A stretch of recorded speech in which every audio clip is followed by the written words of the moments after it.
Halo, assalamualaikum warahmatullahi wabarakatuh. Kita reading lagi ya teman-teman. Ini kita ngebahas bagaimana perasaannya ketika tanpa dirimu. Ini dikhususkan untuk cinta segitiga ya, seperti itu.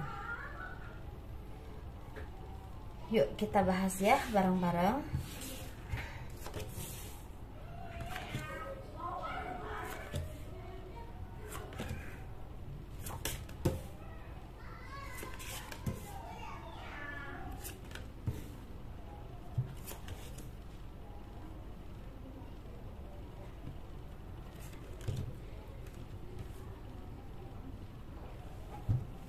Bagaimana perasaannya ketika tanpa dirimu ya, seperti itu. Jadi di sini perasaannya itu dia ngerasa seperti hampa, merasa kesepian, merasa dia itu seperti ingin datang tapi egonya besar, seperti itu teman-teman. Jadi ingin datang tapi dia punya gengsi yang besar, punya ego yang besar, takut harga dirinya agak turun, seperti itu ya. Dan juga di sini dia tapi terus memantau kalian tanpa kalian tahu. Dia terus memantau kalian. Itu apa, ada yang di sosmed tapi ada yang secara langsung memantau, entah dia sendiri atau nyuruh orang lain, seperti itu ya. Dan itu membuat dia tuh merasa selalu gelisah, dan istilahnya pikirannya itu selalu apa yang kalian lakukan, apa yang kalian pikirkan, apa yang kalian bicarakan dengan orang lain, itu terus jadi pikirannya, seperti itu ya. Jadi ada beberapa dari sini yang memang semakin semakin takut kehilangan kalian, tapi ada juga yang merasa takut kehilangan tapi gengsinya tinggi. Jadi dia lebih mengedepankan emosi, seperti itu, marah-marah, istilahnya maaf ya teman-teman, kadang-kadang ngerendahin kita, ngehina kita gitu, seperti itu. Jadi intinya dia tujuannya untuk bahwa kita itu biar merasa nggak percaya diri, bahwa kita itu biar ngerasa kita itu kecil, bukan kita ya. Jadi teman-teman jadi biar teman-teman tuh ngerasa bahwa diri kalian itu merasa kecil, nggak percaya diri, atau misalnya seperti bahwa kok dia seperti itu ya, mungkin aku ini jelek, mungkin aku ini karena bodoh, mungkin aku ini karena begini, karena begitu. Padahal kemampuan yang kalian punya tidak kalian ingat, atau tidak kalian istilahnya pahami apa yang kalian punya, apa skill apa yang kalian bisa tonjolkan, seperti itu. Karena tertutup dengan intimidasi yang membuat kalian merasa menjadi kecil atau terendahkan.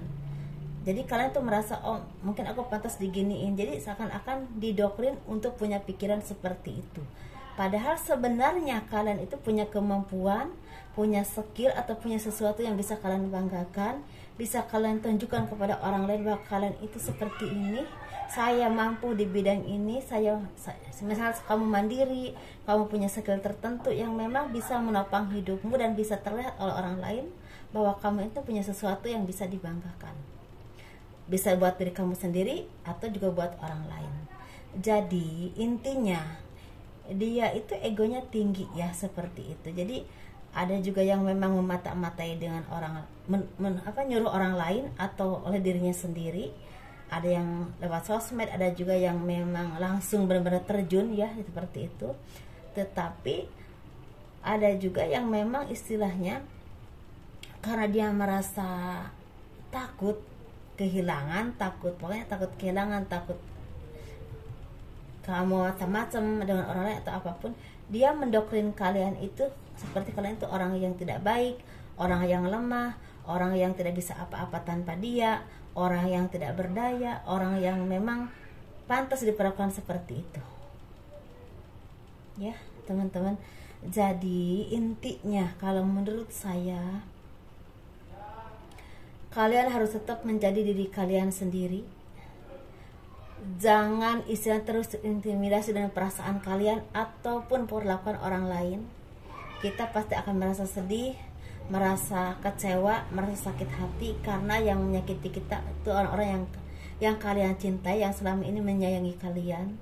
Tetapi ingat, cinta yang sehat, cinta yang menyayangi kalian bukan menghina kalian, bukan merendahkan kalian, bukan membuat kalian seakan-akan orang yang memang tidak baik, tidak punya kemampuan, tetapi justru cinta yang sehat, cinta yang bisa mendukung kalian menjadi orang yang lebih baik lagi, dan istilah mendukung apapun yang kalian perbuat, bisa usaha, pekerjaan, ataupun apapun yang positif, dan itu cinta yang sehat ya teman-teman. Jadi cinta yang seperti cinta yang kurang sehat. Jadi ketika dia tidak sehat dalam memperlakukan kalian, kalian harus sehat untuk diri kalian sendiri. Misalnya berpikiran baik, menunjukkan apapun yang kalian miliki, apapun yang kalian bisa, apapun skill apapun yang kalian punya, terus asa dan asa, istilahnya tampilkan kemampuan kalian di muka umum, tetap percaya diri, tetap menjadi diri kalian sendiri, dan itu yang membuat kalian istilahnya tidak terintimidasi dengan pelan-pelan, seperti itu ya teman-teman. Jadi kalian jangan mudah terintimidasi atau terprovokasi dengan perlakuan mereka, seperti itu ya. Jadi kalian tetap menjadi diri kalian sendiri. Kalau kalian misal di bidang seni pintarnya, lakukan seni kalian dan terus belajar menjadi seni yang memang enak dilihat orang dan memang bisa ditampilkan dengan nilai yang sangat baik. Otomatis itu membawa rezeki. Misalnya kalian ini ahlinya di bidang politik lah, di bidang kedokteran lah, di bidang kedokteran, di bidang administrasi, atau di bidang pemerintah, di bidang apapun yang kalian bisa, terapi atau apapun itu, asah skill kalian untuk menjadi orang yang memang bisa dilihat dan bisa dibanggakan. Seenggaknya kalian bisa menjadi bangga untuk kalian sendiri ya. Tetap istilah kalian fokus ke diri kalian sendiri, fokus ke pekerjaan kalian, fokus ke kehidupan kalian. Apalagi kalau kalian punya anak, atau misalnya punya tanggung jawab, atau punya tujuan yang memang harus kalian capai dalam hidup ya, seperti itu. Jadi intinya kalau masalah perasaan memang tidak bisa dipungkiri ya, rasa sakit hati, kegelisahan, takut kehilangan itu ada, karena kita sebagai manusia punya perasaan cinta ya, yang memang tidak bisa dibeli atau tidak bisa juga ditinggalkan kalau perasaan itu udah ada. Apalagi kita udah sering lama istilahnya bareng-bareng. Tetapi ingat, kalau kalian tidak cinta dari kalian sendiri, siapa yang cinta sama kalian? Siapa yang akan mencintai kalian? Siapa yang akan bertanggung jawab kepada hidup kalian? Sedangkan orang yang kalian cintai, bahkan orang tua kita pun yang melahirkan kita, merawat kita, kadang-kadang tidak terlalu mengerti kita. Jadi kita yang mengerti diri kita sendiri. Bangkitkan apapun yang kalian bisa, apapun yang kalian miliki dalam skill ya, kemampuan apapun, diasah dan diasah. Jadilah diri kalian sendiri. Ketika kalian tidak mau, kalian mau yang mau, tetapi dengan hal-hal yang positif. Jadi intinya tetap kalian bergaul dengan orang-orang yang membuat kalian nyaman, tetapi yang membuat kalian menjadi orang yang lebih baik. Itu ya intinya seperti itu teman-teman. Karena yang saya lihat ini seperti ini. Cuma saya ada yang misalnya mau saya sampaikan, ini ada kapan dia datang lagi kalau memang dia jodoh kalian ya. Kalau memang dia jodoh kalian, kapan dia datang lagi dan tujuannya itu apa ya. Tetapi kalau dia bukan jodoh kalian, apakah dia akan datang lagi atau tidak dan tujuannya itu apa? Coba kita kupas di sini ya.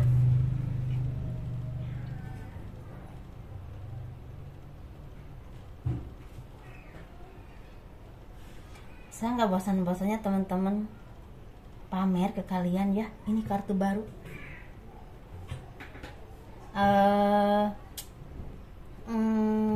Kita lihat ya kapan dia datang ya ke kalian. Ini ada dua versi. Dengerin baik-baik biar nggak gagal paham. Versi pertama ya.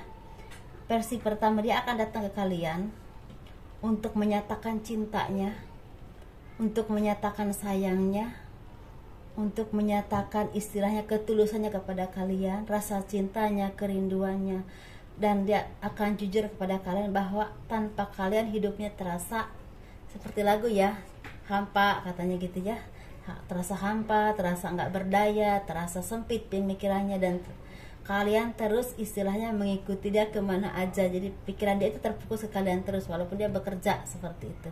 Jadi ini dia akan jujur ke kalian, akan datang lagi. Dan ini misal ada yang memang seperti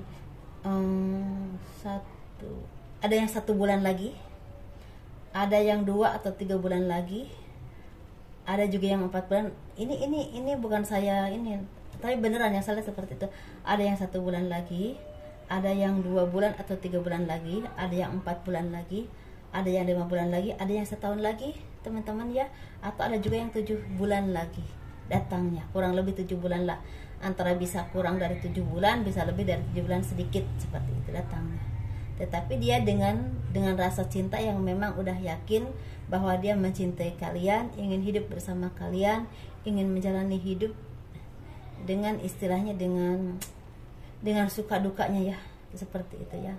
Kalau masalah jodoh, saya itu di luar kendali saya ya, saya nggak tahu ini jodoh kalian atau bukan, seperti itu. Karena ini yang saya bahas, cinta segitiga, bisa gebetan, bisa pacar, bisa selingkuhan, bisa juga ini misalnya istri pertama, istri kedua gitu. Jadi seorang suami yang punya istri 2, bisa juga seperti itu ya. Ini untuk yang versi kedua. Versi kedua ini sepertinya dia udah merasa bahagia dengan dirinya sendiri. Dia udah menentukan pilihan akan bersama dengan istri pertamanya atau istri keduanya. Jadi ingin satu aja, nggak ingin punya komitmen 2. Dan dia juga merasa istilahnya semakin kesini semakin mengerti dan merasakan bahwa ternyata punya istri 2 itu atau punya selingkuhan itu pusing ya. Ada yang seperti itu. Jadi istilahnya dia juga ingin fokus kepada dirinya sendiri, fokus ke keluarganya, fokus ke anak-anaknya. Tetapi kalau seandainya kalian itu udah menikah, kalian ini istri kedua atau istri pertama yang memang udah punya anak, misal istri pertama tapi lama ditinggalkan karena tinggalnya sama istri kedua terus misalnya contohnya, atau apapun itu, sebenarnya kalau di antara kalian udah punya anak tapi tetap akan istilahnya mempertahankan rumah tangga kalian karena demi anak. Nah, jadi intinya kalau misal kalian yang berumah tangga, misalnya jadi istri kedua atau istri pertama, dia walaupun istilahnya ingin punya istrinya 1 aja, tetapi karena ada anak, jadi tetap mempertahankan anak, seperti itu. Mempertahankan anak, jadi tetap mempertahankan rumah tangga, tetapi mungkin lebih seringnya dengan istri pertama atau istri kedua, seperti itu ya. Dengan salah satu dari istri pertama ke istri kedua.